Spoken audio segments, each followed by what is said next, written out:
이제 좀 시간을 좀 빨리 달려가야 될 것 같습니다. 성경 이야기를 좀 같이 나눠야 되기 때문에 그렇게 출애굽을 한 이스라엘 백성들이 이제 하나님 약속한 땅에 들어갑니다. 그런데 그렇게 여러 번 하나님의 만지심과 하나님 역사를 경험했음에도 불구하고 그들은 쉽게 하나님을 잃어버립니다.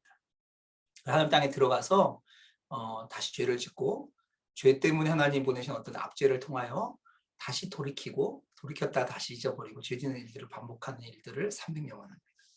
그리고 그 뒤에 이어서 이제 왕국이 생기게 되는데, 여러분 알고 사울, 다윗, 솔로몬 이렇게 이어지는 왕국이 생기는데, 그 왕국일 때도 계속적으로 하나님의 도우심을 경험하다가 타성해져서 타협하다가 타락하고 멸망하는 일들을 겪게 되어지죠. 이것이 구약 성경에 나와 있는 이야기입니다. 그때마다 하나님은 어떻게 하시죠? 하나님은 하나님의 사람들을 보냅니다. 그들을 우리가 선지자라고 하죠. 근데 그들이 하나님 메시지를 가지고 와서 전하는 게 딱 하나입니다. 다 똑같아요. 무슨 얘기를 하죠? 돌이키라라고 하는 메시지. 어디로 돌이키라는 거예요? 하나님께로 돌이키라. 하나님께서 그들에게 하나님께 어떻게 나갈지 방법도 주셨고, 하나님 찾으시는 믿음이 어떤 믿음인지도 알려주셨으니까 그분께로 돌이켜라 라는 메시지를 들려주셔요.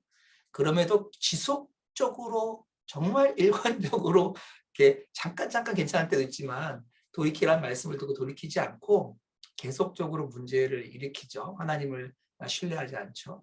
의지하지 않죠. 그래서 하나님께서 그 이스라엘 하나님 선택한 나라임에도 불구하고 그 나라에 여러 다른 외세들의 침입을 허락하십니다. 아수르라든가 바벨론, 그리고 페르시아, 그리스, 로마. 이렇게 역사가 흘러갑니다. 심지어는 하나님이 보내시는 메신저인 선지자들이 전혀 등장하지 않는 시기도 등장해요. 무려 400년간. 우리는 그때 하나님은 이제 우리랑 관계없나 보다라고 생각하고 있는 그때에도 여전히 주님은 역사를 주관하시고, 사람들은 하나님을 잃어버리고 타성해졌고 죄를 범하고 하나님을 향해 등 돌리고 있는 그때에도 하나님은 하나님의 약속과 계획을 잃어버린 적이 없어요. 그리고 하나님의 때가 되었을 때 어느 날 우리 누구도 주목하지 않은 한 어린 여자 청소년을 통하여 하나님께서 약속하신 일들을 이루어 가십니다. 이 어린 여자 마리아라고 하는 이 처녀가 그런 일을 겪기 무려 700년 전에 어떤 일이 있었냐면 이사야 선지자가 이렇게 예언합니다. 그러므로 주께서 친히 징조를 너에게 주실 것이라, 보라, 처녀가 잉태하여 아들을 낳을 것이요 그의 이름을 임마누엘이라 하리라. 그리고 그가 어디서 태어나는지도 미리 예언이 되어 있었죠. 베들레헴이라는 곳에 태어나고, 또 구유에 놓여 있는 것이 그 친구가 되는 그 일을 통하여 하나님께서 하나님이 보내기로 약속하신 여자의 후손, 약속된 구원자 메시아를 보내십니다. 그런데요, 예수님께서 그렇게 이 땅에 오셔서 예수님의 일들을 시작하셨을 때 예수님이 처음에 어떤 일들을 많이 하셨냐면 하나님의 능력을 보여주신 일들을 많이 합니다.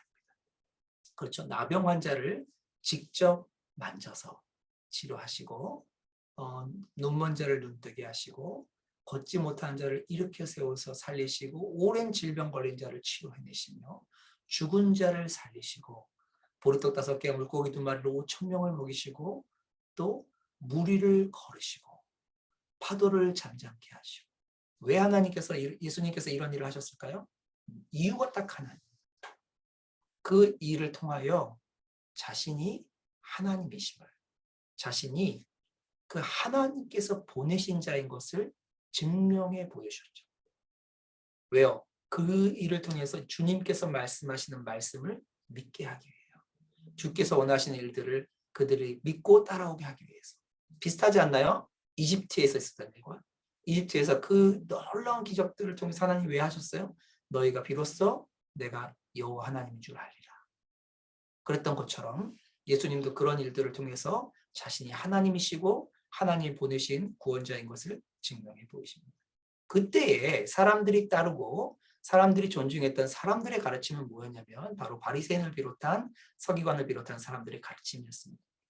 그들은요, 어떻게 믿었냐면 우리가 아브라함의 후손이기 때문에, 우리가 이스라엘 종족 중에서 유다 종족 중에서 혈통을 철저하게 지킨 아브라함의 후손이기 때문에 또한 우리가 예전에 외세 침략에서 포로로 끌려갔을 때 그 이유는 이방 신들을 섬겼기 때문인데 지금 율법을 철저하게 지키고 있기 때문에 십계명을 지키고 한주 율법을 철저하게 지키고 있기 때문에 일주일에 2번씩 어떻게 해요? 금식하고 매일매일 기도하고 그리고 불쌍한 사람들을 정기적으로 돕고 율법에 행한 바를 어기지 않고 있기 때문에 하나님이 우리를 구원하실 거다라고 믿고 있었어요. 이게 이 사람들의 가르침이었죠. 그래서 사람들이 할 때 누가 구원받냐면 저 사람이라고 꼽았던 사람들이 바로 그런 사람들이었고 그 중에 한 사람이 누구였죠? 그 젊은 구자 관원 청년이었죠. 예수님을 찾아왔다. 이런 모습들이 당시의 사람들이 믿는 세계관이었습니다. 이때 예수님께서는 뭐라고 말씀하시죠? 마가복음 7장 6절에서 8절 특별히 서기관과 바리새인들 향해서 이렇게 말씀하십니다. 이르시되 이사야가 너희 외식하는 자에 대하여 잘 예언하였도다. 기록하였으되 이 백성의 입술로 나를 공경하되 마음은 내게서 멀도다. 사람의 계명으로 교훈을 삼아 가르치니 나를 헛되이 경배하라. 이 사람들이 하는 행동들이 헛되다는 거예요. 이 사람들이 믿고 있는 그 종교 행위와 그들의 신앙의 확신이 헛되다는 거예요. 헛되이 경배합니다. 왜요? 주님은 어떤 분이라고요? 마음을 감찰하십니다. 신앙의 행위, 종교적인 어떤 의미가 아니라 마음, 중심을 감찰하시는 분이기 때문에 그들의 마음을 아시는 주님께서 보기에는 그들은 헛되이 섬기고 하나님을 버렸다라고 말하죠.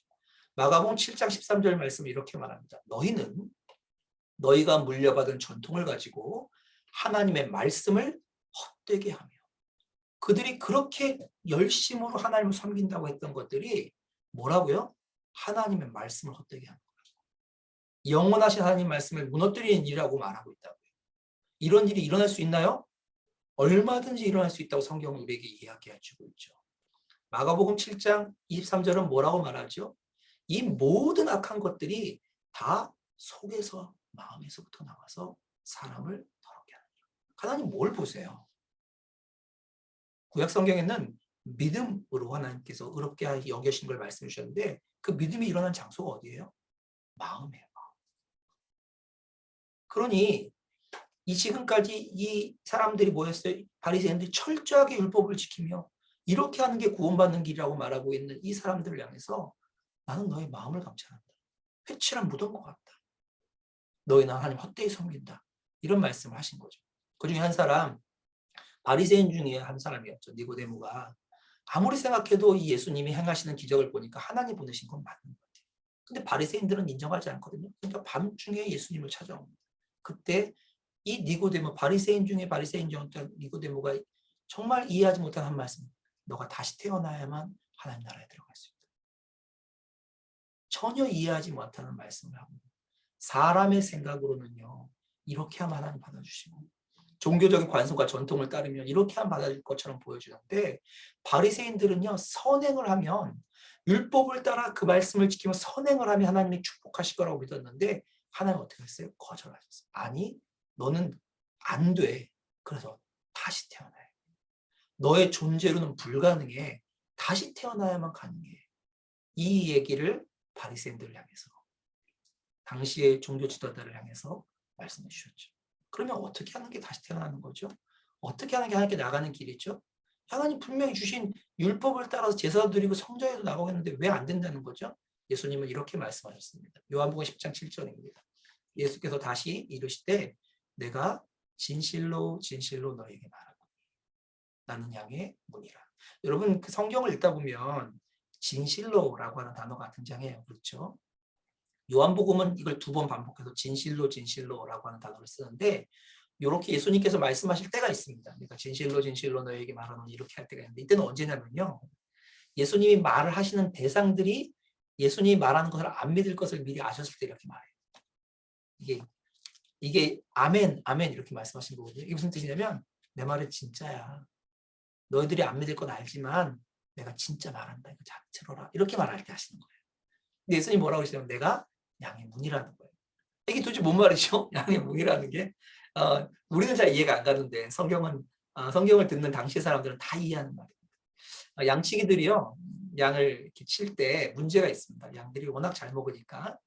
그리고 그 지역이 이렇게 상시 이렇게 계속 비가 내리는 지역이 아니다 보니까 한 지역에서 양을 치면 그 지역에 풀이 동이 납니다. 그러면 다른 지역으로 옮겨오고 하는데, 문제는 원래 거주하고 있는 지역에서 가까운 지역을 이렇게 옮겨 다니면서 풀을 치는 건 가능해요. 근데 그 지역 전체가 풀이 동이 나면 어떻게 해야 돼요? 좀 더 먼 곳으로 가서 먹여야 되죠. 근데 문제는 먼 곳으로 가다 보니까 풀을 먹이고 돌아오는 중에 밤을 맞이하는 경우가 있습니다. 그러면 심각한 위험을 만나거든요. 들짐승이라든가 도둑이라든가. 그래서 어떻게 하냐면 먼 곳으로 가면 거기에 양의 우리를 만듭니다. 거기는 사람이 사는 집은 아니고요. 그냥 이렇게 울타리를 만들고, 지금도 이런 유적들이 많아요. 돌이나 나무 같은 것으로 양의 우리를 만드는데, 특이할 점은 뭐냐면 이 양의 우리는 문이 하나밖에 없어요. 들어간 입구가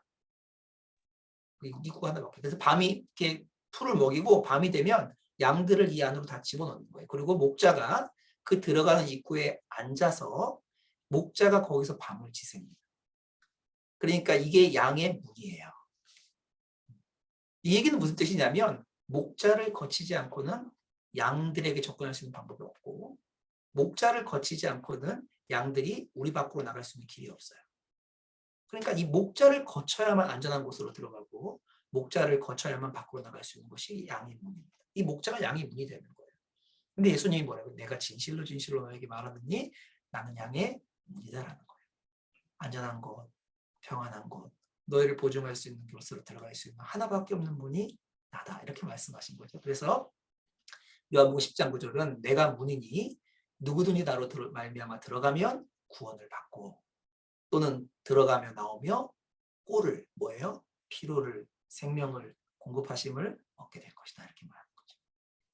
이렇게 양의 문에 대한 설명들이 이렇게 등장합니다. 요한복음 14장 16절은 그래서 이렇게 말합니다. 예수께서 이르시되 내가 곧 길이요 진리요 생명. 우리 한국 성경은 좀 이렇게 어감이 떨어지는데요. 영어 성경은 좀 더 강력해요. 왜냐하면 I'm the way, I'm the truth 이렇게 말하거든요. 하나밖에 없는 길이고 하나밖에 없는 진리고 하나밖에 없는 생명이니 나로 말미암지 않고는 아버지께로 올 자가 없다라고 선언하십니다. 예수님의 선언은 무엇이냐면 자신이 바로 하나님께 나가는 유일한 길이라는 거예요. 이 선언을 계속하고 있어요. 사람들은 계속 어떻게 했어요? 사람들 안에서 방편과 방법을 만들어서 그것이 방법이라고 생각해왔죠. 근데 예수님은 나만이 길이다라고 말씀하십니다. 그러면서 예수님이 보시는 사람들을 향한 시각, 사람들을 하나님 어떻게 보시는지에 대한 시각을 말씀해 주시는데, 그것이 뭐죠? 사람들은 죄의 종으로 말미암아 죄의 종이 되어서 사망으로 끌려가는 사람 존재라는 거예요. 로마서 6장 16절은 죄의 종으로 사망에 이른다고 말하고 있습니다. 요한복음 8장 34절은 예수께서 대답하여 진실로 진실로 너희에게 이르노니 죄를 범하는 자마다 죄의 종이다라고 말씀하셨습니다. 종이라는 건 무슨 뜻이에요? 얽매여 있다는 거예요. 자기 자유의지가 없다는 거예요. 자기 스스로 결정할 수가 없다는 거예요. 그래서 예수님이 보시는 우리 인간들의 가장 근본적인 사실은 삶의 모습은 이렇습니다. 아직은 살아있어요. 근데 죽음이 운명된 자예요. 아직은 살아있어요. 아직까지 손이 이렇게 올라가 있으니까 살아있는 거죠. 근데 살 소망이 없는 자예요. 소망 없는 죽음을 앞둔 죄인. 이것이 예수님이 바라보시는 우리 사람들을 향한 하나님의 관점이었습니다. 그래서 하나님께서 하나님의 방법을 예비하신 거죠.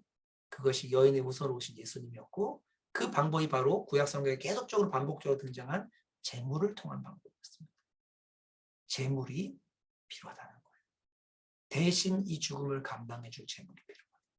그리고 예수님께서 자신이 그 제물이 되기를 결정하셔서 오신 거죠. 그래서 세례 요한이 예수님을 보았을 때 이렇게 선언합니다. 보라, 세상 죄를 지고 가는 하나님의 어린 양이다.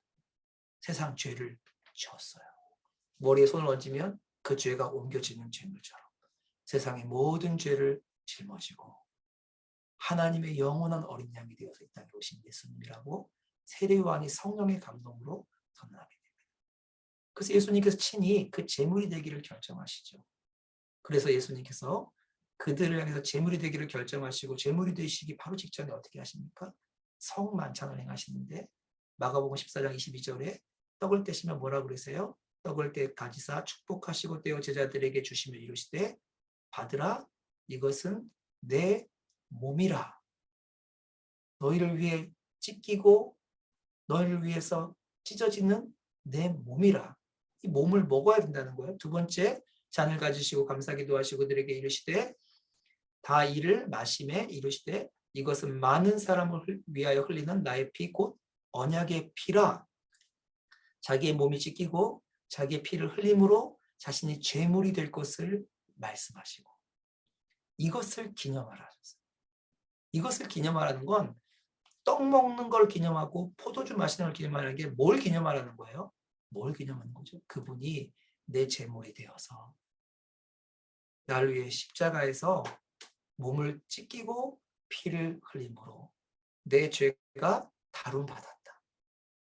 나의 도저히 운명처럼 찾아왔던 죄성과 죽음과 그 굴레가 옮겨졌다는 것을 기념하라. 이렇게 말씀하고 있습니다. 그렇게 예수님께서 십자가에서 모든 피 흘리시고 그 전에 채찍 맞아서 그의 몸을 다 찢으시고 실제로 십자가에서 제물로 죽으셨습니다. 그리고 그가 죽기 바로 직전에 이렇게 고백하세요. 예수께서 신포도주를 받으신 후에 이르시되 다 이루었다 하시고 머리를 숙이니 영원히 떠나가시니라. 여기서 다 이루었다라고 하는 원어 성경의 표현은 테텔레스타이라고 하는 표현입니다. 이것이 다 이루었다. 영어 성경은 it is finished 이렇게 써놨죠. 그런데 이 테텔레스타이라고 하는 한 단어예요. 한 단어를 딱 외치시고 돌아가셨는데 이 단어는 당시의 사람들이 들으면 다 이해하는 단어였어요. 우리는 이해하지 못해요. 이게 도대체 언제 쓰는 단어인지 몰라요. 당시의 사람들은 이해하는 단어예요. 어떤 단어냐면 이 다 이루었다. 테텔레스타이라고 하는 단어는 어떤 예술가가 아니면 어떤 일을 하는 사람이 그 일을 마지막에 완성했을 때 쓰는 단어예요. 작업 완료 이렇게 할 때 쓰는 거예요. 그 마지막 화가가 마지막 붓질을 이렇게 딱 하면서 쓰는 단어가 테텔레스타이 끝냈다 이 뜻이에요. 이 여기는 무슨 얘기냐면 더 이상 더할 것도 없고 뺄 것도 없다. 작품이 완성되었다 이런 뜻이거든요.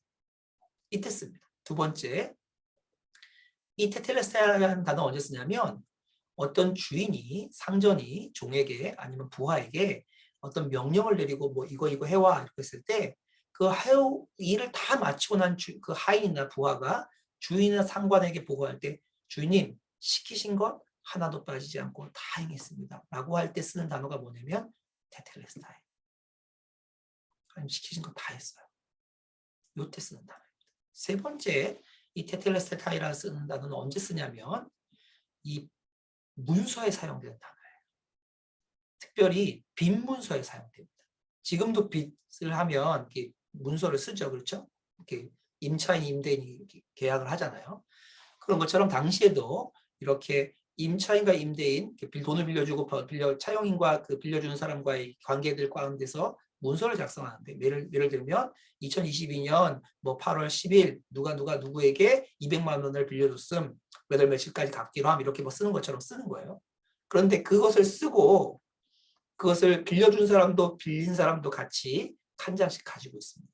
그리고 실제로 빌린 돈을 다 남김없이 갖고 나면 그 이제 빚을 썼던 그 문서에 어떻게 기록을 하냐면 그 위에다가 지불 모든 빚을 다 변제했음이라고 하는 의미로 테텔레스타이라고 씁니다. 지불 완료. 이게 테텔레스타이예요. 네 번째로 당시의 감옥에는요.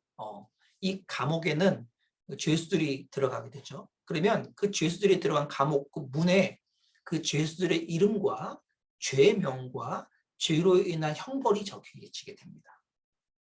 그것이 이제 뭐 갑동이 절도 6개월 이런 식으로 적히게 되는 거죠. 그리고 실제로 그 형량을 다 살고 나면 형량이 끝나면 이 사람이 정말 그걸 살았는지 안 살았는지 알 수 없잖아요. 거기다가 그 문서에다가 이제 모든 형량을 다 마쳤음 하고 거기다가 딱 쓰는 단어가 뭐냐면 테텔레스타이라고 하는 인장을 찍어서 보내주는 거죠. 나는 그 죄에 대한 죄값을 다 치렀어. 이런 뜻이에요. 인장을 확 찍어서 한 거죠. 또 한 번은 어디 쓰냐면 제사장들이 하나님께 제사를 드리기 위해서 이제 흠없는 제물을 찾잖아요. 그래서 흠없는 제물을 찾을 때 다 검사해봐요. 귀도 보고 뭐 엉덩이도 보고 항문 쪽도 보고 다리도 보고 털 사이에 치병이 다 보단 말이에요. 다 보고 이 제물은 흠이 없어. 제물로 쓰기 합당해 하면 그때 그 제물을 딱 고르면서 이놈이야 할 때 쓰는 단어고요. 얘가 제물로 합당하다 할 때 쓰는 단어가 테텔레스타이라고 단어. 마지막으로 이 테텔레스타이가 쓰였던 용례가 언제 쓰이냐면 전쟁에서 쓰입니다. 전쟁에서 이 당시에 그 다윗도 그랬잖아요. 골리앗과 이렇게 이스라엘이 진을 치고 서로 대치해서 막 소리 지르고 막 그러잖아요. 그것처럼 당시에도 이렇게 양 진영이 대치를 이루고 소리를 막 서로 지르고 선전포고하고 막 이렇게 하잖아요. 근데 이때 한쪽 진영에 있는 사람들이 이렇게 쓰죠. 너희들 이제 끝났어. 너 죽었어. 다 끝났어. 내가 가서 다 끝냥이야. 끝났어 라고 하는, 너희들 다 죽었어. 너희들 끝났어 라고 하는 단어 표현이 뭐냐면 테텔레스타이라. 주님께서 십자가에서 자신의 목숨을 마지막으로 마치면서 선언하셨습니다. 주님, 하나님 저에게 맡기신 모든 일들, 내가 이슬의 희생제물이 되어서 이 모든 죄를 짊어지고 그 죄값을 치르는 일들을 다 하나님 끝까지 남김없이 다 마쳤습니다. 하나님께서 시키신 모든 일을 하나도 빠짐없이 다 행했습니다. 죄로 인해서 지불에 대한 대가를 하나도 남김없이 지불 완료했습니다. 그 형벌을 모두 치루었습니다. 하나님께서 받으시는 영원한 양, 영원한 제물, 이들의 죄를 영원히 대신할 수 있는, 해마다 반복하는 것이 아니라 영원히 대신할 수 있는 그 합당한 제물을 찾았습니다. 그게 나입니다. 사단을 향해서 마지막 선포하신 거죠. 사단아, 너의 권세, 너의 능력, 너가 사로잡고 있던 모든 그 권한은 이제 끝장났어. 사망아, 너의 쏘는 것이 어디냐? 죽음아, 너의 권세가 어디 있느냐? 테텔레스타이. 그 선언을 하시고 우리의 어린 양이 되셔서, 우리의 제물이 되셔서 죽으셨던 거죠. 성경이 우리에게 말하고 있는 바입니다. 그리고 그 죽음이 허망한 죽음, 죽음으로 끝나는 죽음이 아니었고, 그것이 주님의 방법이고 주의 승리이고 주의 영광인 걸 어떻게 증명하셨죠? 빈 무덤으로 증명하셨죠. 죽음 권세 이기시고 부활하신 주님. 만약에 주님이 죽음으로 끝났다면 우리에게 무슨 문제가 있어요? 우리에게 문제가 있어요. 우리의 죄값은 다 치루었어요. 그렇죠? 하지만 우리가 뭐가 없어요? 하나님께 나갈 의로움은 없습니다. 그냥 우리가 마이너스 5천이었다가 0이 된 거지. 하나님께 나갈 의로움을 갖고 있는 건 아니죠. 그런데 주님이 부활하시면서 영광의 옷을 입으시며 그 주의 부활에 동참하는 자는 주의 영광도 같이 입음으로 우리가 담대하게 하나님께 나갈 의로움을 얻게 된 것이죠. 이것이 성경이 말하고 있는, 성경이 일관적으로 흐르고 있는 메시지입니다. 다시 우리가 옛날의 이야기로 좀 돌아가서 이게 어떻게 연결되는지 한번 볼까요? 왜 하나님은 아담과 하와의 나뭇잎 옷은 거절하시고 가죽 옷을 입히셨나요? 아니, 나뭇잎 옷 그래 좀 있으면 씻으니까 좀 이렇게 안 떨어지는 거 좋은 거 주려면 하나님, 능력 있는 하나님이 지금 최신식 그 첨단 소재를 사용해서 마르기도 빨리 마르고 보온도 잘 되고 통풍도 잘 되는 뭐 나이키 이런 거 좀 만들어 주시면 더 좋잖아요.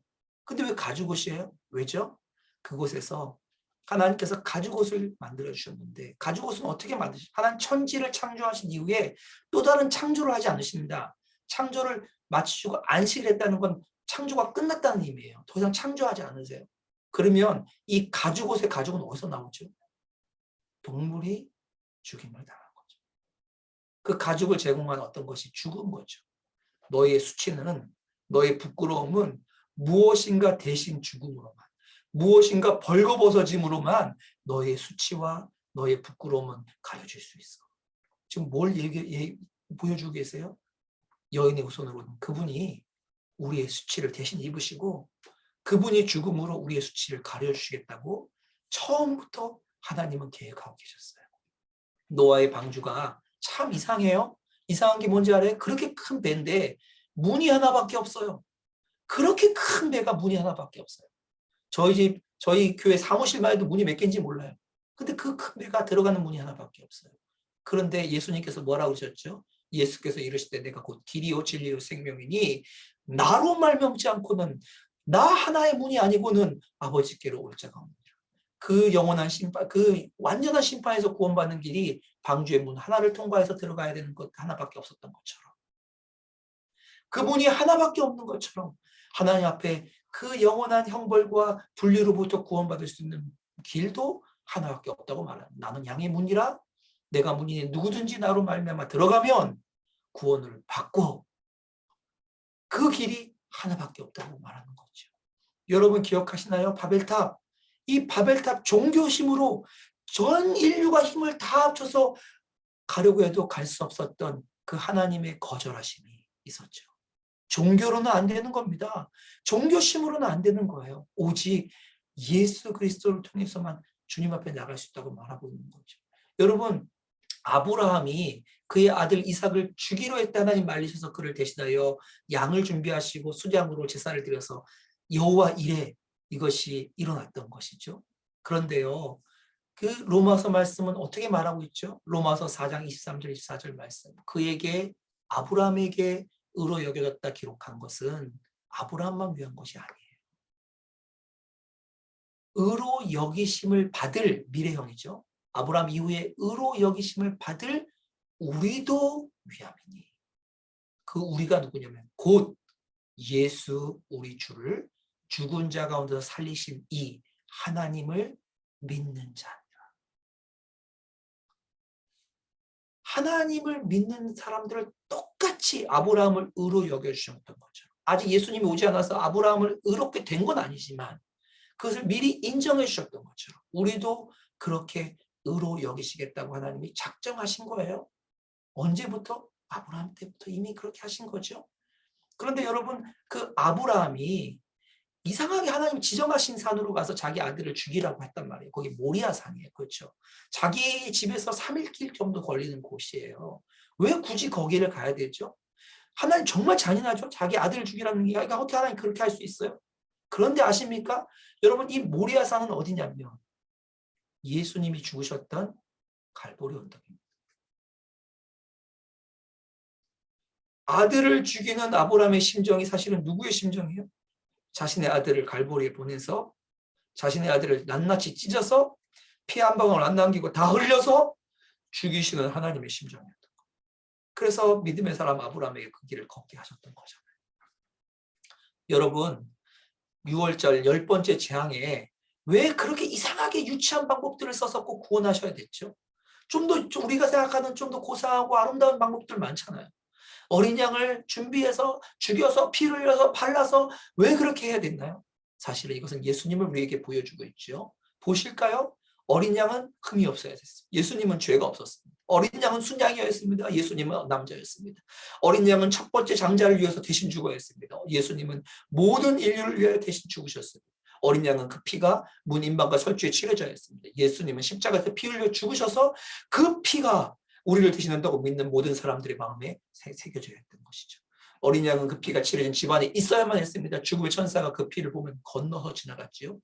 우리가 예수님께서 우리를 위해서 죽었다는 것을 믿는 믿음 안에 거하면, 그 안에 있으면 영원한 죽음을 피할 수 있게 되는 거죠. 예수님께서, 어린 양이 그 먹힐 때, 그 먹을 때 양의 뼈를 부러뜨리면 안 돼요. 진짜 유치한 명령이죠. 그렇죠? 그런데 십자가에서 예수님 달리셨을 때 빨리 죽이기 위해서 병사들이 가서 양쪽에 있던 강도들은 다리뼈를 부러뜨려서 죽입니다. 그것이 빨리 죽이는 방법이에요. 근데 예수님은 이미 죽어서 그 뼈가 부러지지 않고 창에 찔림으로 물과 피가 나옴으로 죽게 됩니다. 철저하게 예수님에 대해서 이야기하고 있는 장면이죠. 하나님께서 율법을 주셨어요. 그렇죠? 지키라고 주신 게 아니에요. 사실은 그들이 얼마나 죄인이고 하나님께 나갈 수 없는지를 보여주시기 위한 거예요. 그래서 로마서 3장 20절 뭐라 그래요? 그러므로 율법의 행위로는 그의 앞에, 하나님 앞에 의롭다 하심을 얻을 육체가 없나니, 없어요. 절대 율법을 지킴으로 하나님께 나갈 수 없어요. 율법으로는 뭐만 가능해요? 죄를 깨닫는 것만 가능해요.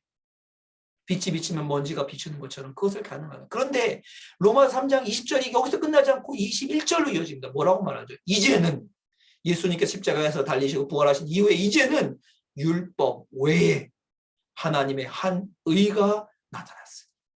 그렇게 율법을 지켜서 의롭게 되게 하지만 불가능한 그것을 할 수 있는 의가 나타났으니 그 의가 예수님인데 율법과 선지자들에게 증거를 받은 거예요. 구약 성경이 이 예수님을 증언하고 있다는 거예요. 이것으로 말미암아만 가능하다는 22절입니다. 곧 예수 그리스도를 믿음으로 말미암아 모든 믿는 자에게 미치는 하나님의 의니 이 의가 나타난 거예요. 근데 이가 어떤 의예요? 차별이 없어요. 누구에게 특별하게 있는 거 아니에요. 선택받은 이스라엘 백성에게 특별하지 않아요.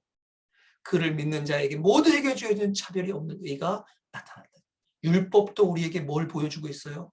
예수 그리스도의 십자가를 보여주고 있습니다.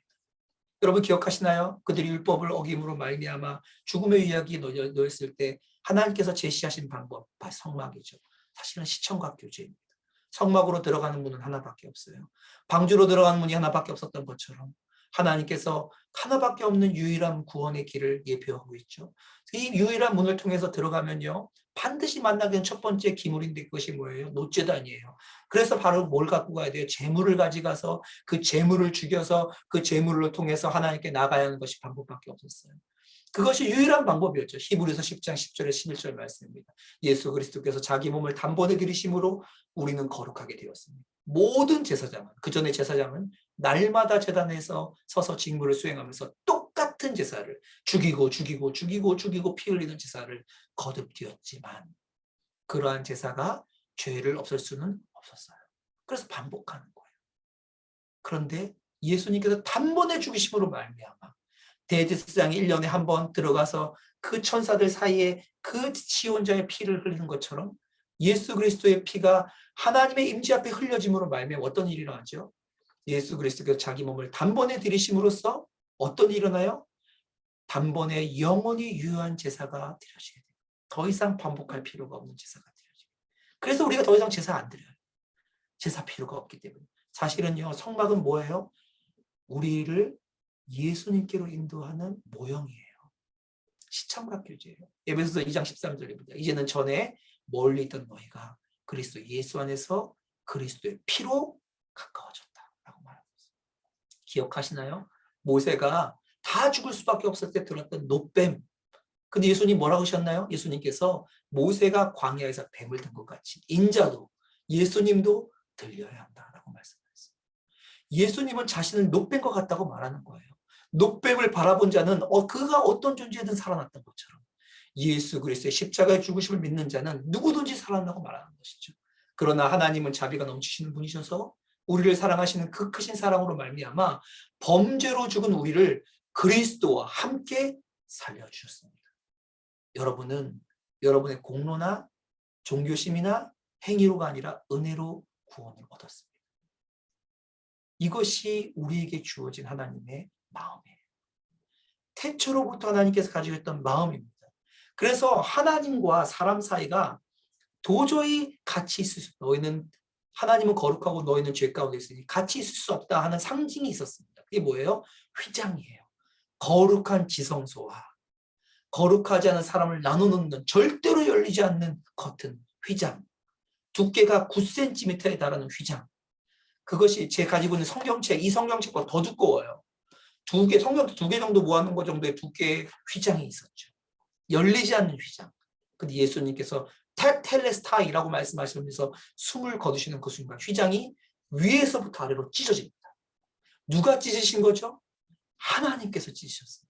사람이 찢을 수 없고 열 수 없는 그 휘장을 예수님께서 십자가에 달리심으로 우리의 제물로 되셔서 하나님께 나가는 방법이 되셔서 죽으셨을 때 하나님께서 친히 찢으십니다. 히브리서 10장에 이렇게 말합니다. 우리가 예수의 피를 힘입어 성소에 들어갈 담력을 얻었나니 그게는 우리를 위하여 휘장 가운데로 열어놓으신 새로운 살길이요. 휘장은 곧 그의 육체니라. 참 마음과 온전한 믿음으로 하나님께 나아가죠. 여러분,